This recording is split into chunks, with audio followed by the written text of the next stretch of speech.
जय हिंद, वंदे मातरम। स्वागत है आप सभी साथियों का गेंजर लर्निंग गुरुजी प्लेटफॉर्म में। तो डेली हम लोग यहाँ पे बिहार शिक्षक भर्ती से रिलेटेड लगातार प्रश्नों को कर रहे हैं। तो आज जितने भी अभ्यर्थी साथी मित्रगण जो शिक्षकगण हैं, जितने भी एग्जाम देने गए होंगे, उनको बहुत ढेर सारी शुभकामनाएं। अच्छे तरीका से एग्जाम दीजिए और इस बार बिहार शिक्षक भर्ती में अपनी सफलता को सुनिश्चित कीजिए, अपना सफलता हासिल जरूर कीजिए। ओके, तो आज जो है प्रैक्टिस सेट 2 है और कल की प्रैक्टिस सेट में हम लोग 90 प्रश्न किए थे जो बहुत इंपॉर्टेंट था। बीपीएससी के द्वारा भी पूछा गया प्रश्न था और कई एग्जाम में भी प्रश्न वहां से आए हुए हैं। तो इस चीज़ को सुनिश्चित कीजिएगा और जितना हो सके आप लोग क्लास को देखिए, पूरा देखने का प्रयास कीजिएगा और जितना हो सके शेयर जरूर कर दीजिएगा। तो आते हैं हम लोग प्रश्न। यहाँ पे पहला देखिए, बहुत अच्छा सा प्रश्न है, सुंदर सा प्रश्न है और बहुत इंपॉर्टेंट भी प्रश्न है ये आपके लिए। यहाँ पे देखें तो पहला जो प्रश्न है दोस्तों कि निम्नलिखित में से किस पुरातात्विक स्थल पर गर्त आवासों के प्रमाण उपस्थित है मिलते हैं। तो देखें तो यहाँ पे जो बुर्ज होम दिया गया है, डी आंसर, ये बिल्कुल सही होगा। जो पुरातात्विक जो स्थल है वह गर्त आवासों के जो प्रमाण मिलते हैं वह बुर्ज होम से मिलते हैं। डी ऑप्शन यहाँ पे राइट हो रहा है। ओके, नेक्स्ट आते हैं हम लोग प्रश्न पे। यहाँ पे आप लोग देख सकते हैं दूसरे प्रश्न को। यहाँ पे जो 2 नंबर प्रश्न है कि रणकपुर में स्थित प्रसिद्ध मंदिर एक डैश प्रकार का मंदिर है, मतलब किसका मंदिर है जो रणकपुर में स्थित है। तो ये जो रणकपुर का जो मंदिर है यह जैन मंदिर है। यहाँ पे बी ऑप्शन जो है बिल्कुल सही हो रहा है, राइट आंसर बी यहाँ पे सही हो रहा है। नेक्स्ट प्रश्न देखते हैं। यहाँ पे जो तीसरा प्रश्न है कि चंद्रगुप्त मौर्य डैश में पैदा हुए थे। चंद्रगुप्त मौर्य डैश में पैदा हुए थे। तो 340 से ईसा पूर्व, बीसी के मतलब होता है ईसा पूर्व, तो 340 ईसा पूर्व में चंद्रगुप्त मौर्य जो है ये पैदा हुए थे। ठीक है, तो यहाँ पे ए ऑप्शन राइट हो रहा है। नेक्स्ट प्रश्न पे आते हैं हम लोग, चौथे नंबर प्रश्न पे ध्यान से देखिएगा। यहाँ पे जो चौथा नंबर प्रश्न है दोस्तों कि निम्नलिखित में से, अच्छा सा प्रश्न है, निम्नलिखित में से कौन से पल्लव राजा ने चालुक्य राजा पुलकेशिन द्वितीय को पराजित करके और उनका वध करके वातापीकोंड का खिताब हासिल किया। बहुत सुंदर सा प्रश्न है, बहुत इंपॉर्टेंट ये प्रश्न है जो चौथा प्रश्न है। तो देखें तो यहाँ पे ए ऑप्शन बिल्कुल राइट होगा। नरसिंह वर्मन जो प्रथम थे, ये नरसिंह वर्मन प्रथम, इन्होंने इस किताब को हासिल किया था। ए विकल्प यहाँ पे बिल्कुल सही हो रहा है। ओके, नेक्स्ट प्रश्न पे हम लोग आते हैं 5 नंबर पे। यहाँ पे जो 5 नंबर प्रश्न है दोस्तों देखिएगा अच्छे तरीका से। जो 5 नंबर प्रश्न है कि निम्नलिखित दिल्ली के सुल्तानों में से किसने अपने जन्म को महान बताने के लिए स्वयं को प्राचीन नायक अफरासियाब का वंशज बताया। बहुत अच्छा सा प्रश्न है। तो किसने बताए थे? तो बलबन जो थे इन्होंने अफरासियाब का वंशज बताए थे, बलबन। तो यहाँ पे जो डी ऑप्शन हो रहे हैं ये बिल्कुल राइट हो रहे हैं, सही हो रहे हैं। नेक्स्ट प्रश्न पे आते हैं 6 नंबर। यहाँ पे देखिए 6 नंबर प्रश्न। यहाँ पे जो 6 नंबर प्रश्न है कि प्रसिद्ध यात्री दुआर्तो बार्बरोसा कहाँ का निवासी था। तो दुआर्तो बार्बरोसा जो था पुर्तगाल का निवासी था। यहाँ पे बी ऑप्शन राइट हो रहा है। नेक्स्ट प्रश्न पे चलते हैं हम लोग, देखते हैं 7 नंबर जो प्रश्न है यहाँ पे कि निम्नलिखित में से कौन सा केंद्र शासित प्रदेश 1954 तक पुर्तगाली उपनिवेश था। बहुत अच्छा सा प्रश्न है। तो पुर्तगाली उपनिवेश था दादर और नागर हवेली। यहाँ पे जो दादर और नगर हवेली दिया गया है ये केंद्र शासित प्रदेश है जो पुर्तगालियों का उपनिवेश था 1954 तक। ठीक है, तो यहाँ पे जो 7 का प्रश्न का जो उत्तर होगा बी ऑप्शन, ये बिल्कुल सही होगा। नेक्स्ट प्रश्न पे आते हैं हम लोग, ध्यान से देखिएगा प्रश्न। यहाँ पे जो 8 नंबर प्रश्न है, यहाँ पे देखिए जो 8 नंबर प्रश्न है दोस्तों, कह रहा है प्रश्न 8 की महालवाड़ी व्यवस्था किसने तैयार की। महालवाड़ी व्यवस्था किसने तैयार की? तो महालवाड़ी व्यवस्था जो है हाल्ट मैकेंजी के द्वारा तैयार किया गया। हाल्ट मैकेंजी के द्वारा जो है महालवाड़ी व्यवस्था शुरू किया गया था। नेक्स्ट प्रश्न देखते हैं, प्रश्न संख्या यहाँ पे जो 9 है कि यहाँ पे जो 9 प्रश्न है कि उस समय ब्रिटिश भारत का तत्कालीन गवर्नर जनरल कौन था जब सती प्रथा अवैध और दंडनीय घोषित की गई थी। बहुत अच्छा सा प्रश्न।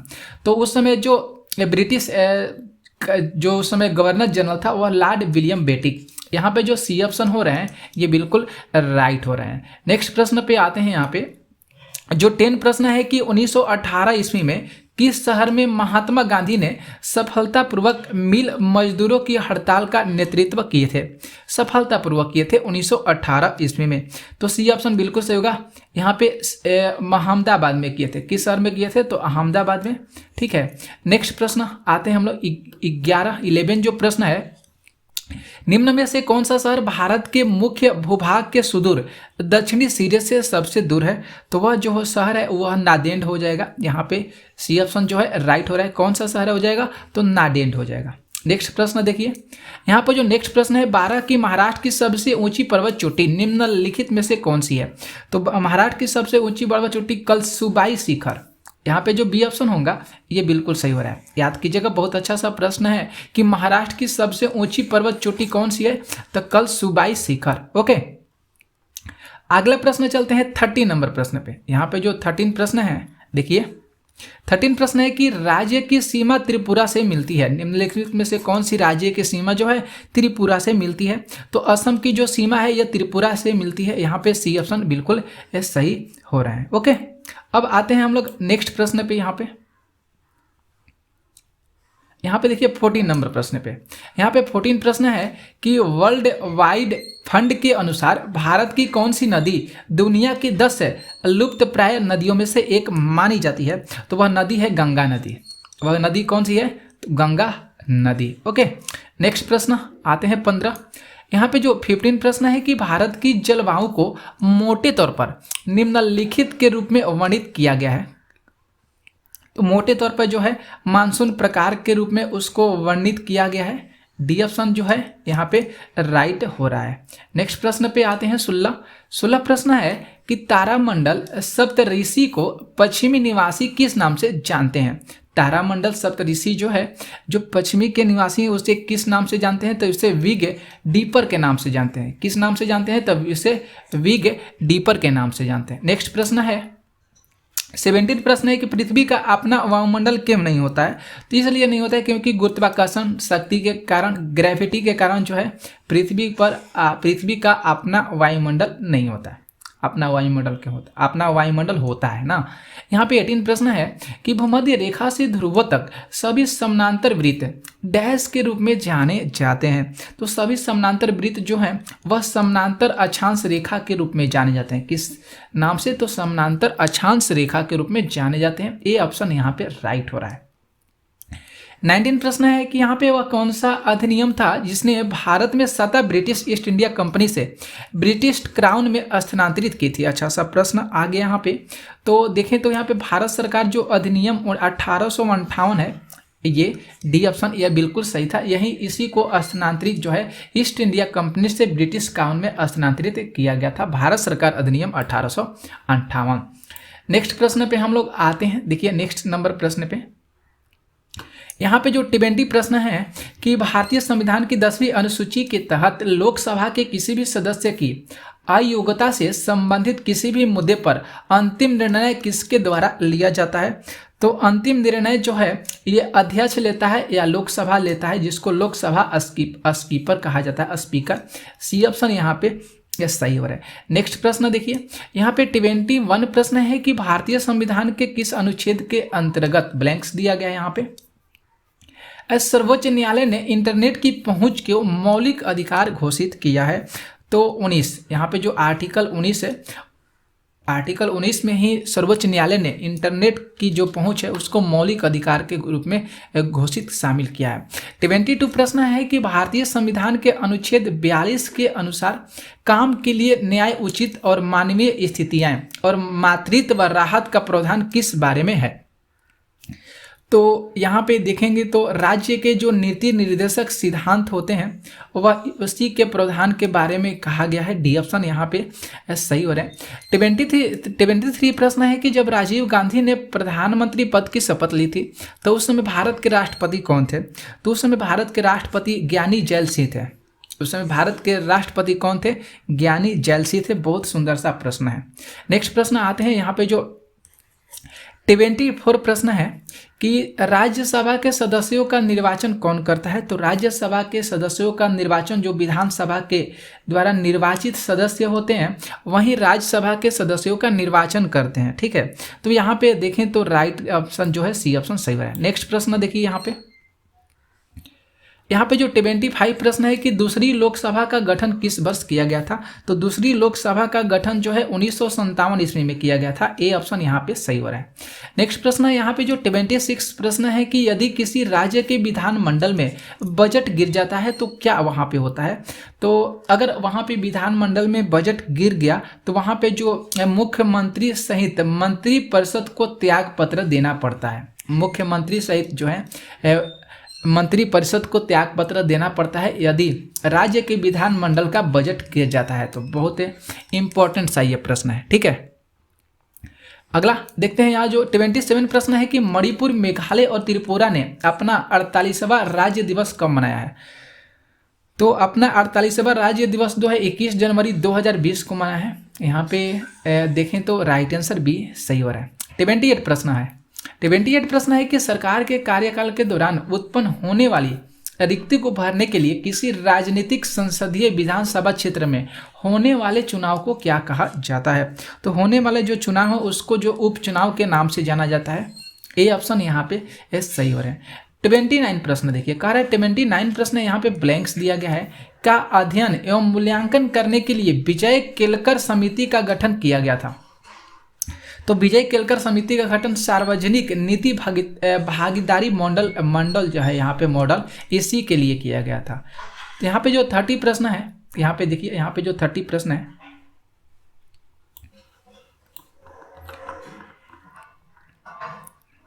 ध्यान से देखिएगा दोस्तों। हाँ देखिए, यहाँ पे जो 30 नंबर प्रश्न कह रहा है कि भारतीय संविधान के प्राधिकृत हिंदी पाठ के लिए निम्नलिखित संविधान संशोधनों में से किसके द्वारा प्रकाशित करने के लिए अधिकृत किया गया है? तो यहाँ पे जो 98 जो संशोधन है 1987 ईस्वी को अधिकृत किया गया है। यहाँ पे 31 प्रश्न है कि भारतीय राष्ट्रीय कांग्रेस किस राजनीतिक समूह का एक हिस्सा है? तो भारतीय राष्ट्रीय जो कांग्रेस है ये जो संयुक्त प्रगतिशील गठबंधन है जिसको यूनाइटेड प्रोग्रेसिव एलियंस के नाम से जानते हैं। ए ऑप्शन ये बिल्कुल सही होंगे। नेक्स्ट प्रश्न यहाँ पे जो 32 प्रश्न है कि निम्नलिखित में से कौन सा देश फर्स्ट पास्ट दी पोस्ट निर्वाचन प्रणाली का अनुसरण करता है? तो वह यूनाइटेड किंगडम जो है, यूनाइटेड किंगडम ये निर्वाचन प्रणाली को अनुसरण करता है। यहाँ पे जो 33 प्रश्न है कि कोलकाता के विक्टोरिया मेमोरियल का डैश द्वारा निर्माण किया जाना प्रस्तावित किया गया था? तो ये जो है लॉर्ड कर्जन के द्वारा। किसके द्वारा? तो लॉर्ड कर्जन के द्वारा। नेक्स्ट प्रश्न यहाँ पे जो 34 प्रश्न है कि श्री अरबिंदो का जन्म वर्ष जो है कब हुआ था? तो इनका जन्म जो है 1872 में हुआ था। कब हुआ था? 1872 में हुआ था। नेक्स्ट प्रश्न है 35 की ऋग्वेद पांडुलिपि किस वर्ष में यूनेस्को की memory of the world register में शामिल की गई थी? बहुत अच्छा सा प्रश्न है। तो इसको जो है 2007 में शामिल किया गया था। कब? तो 2007 में। 36 प्रश्न देखते हैं कि इन देशों में से किसे यूनाइटेड किंगडम से आज़ादी मिली है? यूनाइटेड किंगडम से जो आज़ादी मिली है भारत को ही मिला है। किससे मिला है? तो भारत को ही मिला है। ठीक है, अगले प्रश्न पे आते हैं। नेक्स्ट नंबर प्रश्न पे देखिए, यहाँ पे जो 37 प्रश्न है कि भारत में निम्नलिखित में से कौन बीमा कारोबार को नियंत्रित करता है? तो बीमा कारोबार को नियंत्रित जो है IRDA नियंत्रित करता है। कौन करता है? तो IRDA नियंत्रित करता है। 38 प्रश्न है कि 2011 की जनगणना के अनुसार भारत में साक्षरता दर क्या है? तो भारत में जो साक्षरता दर है 2001 के अनुसार वह है 74.04%। कितना है? तो 74.04%। यहाँ पे जो 39 प्रश्न है बहुत अच्छा सा प्रश्न है कि अर्थव्यवस्था में आय के अलावा लोगों द्वारा तलाश की जाने वाली चीजें क्या है? बराबर उपचार, आज़ादी और सुरक्षा।